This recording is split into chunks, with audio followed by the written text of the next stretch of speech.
কাতারের লুসাইলে চিরনিদ্রায় শায়িত হলেন হামাসের রাজনৈতিক প্রধান ইসমাইল হানিয়া। শুক্রবার কাতারের ইমাম মোহাম্মদ বিন আব্দুল ওয়াহাব মসজিদে হানিয়ার জানাজায় অংশ নেন হাজারো মানুষ।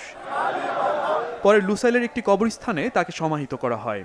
দোহায় হানিয়াকে শেষ শ্রদ্ধা জানাতে সাধারণের পাশাপাশি বিভিন্ন দেশ থেকে উপস্থিত ছিলেন রাষ্ট্রীয় অতিথিরা। এ সময় ফিলিস্তিনি এবং মধ্যপ্রাচ্যের মানুষের প্রতি নৈতিক সমর্থন জানায় উপস্থিত জনতা।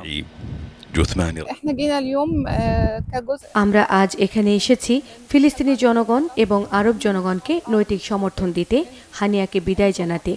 তিনি ইসরায়েল বিরোধী সংগ্রামী এক নেতা ছিলেন।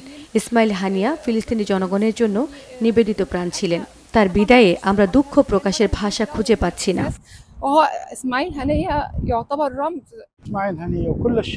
ইসমাইল হানিয়া একজন সৎ নেতা ছিলেন। আল্লাহর কাছে তার জন্য প্রার্থনা করি। তিনি একজন শহীদ।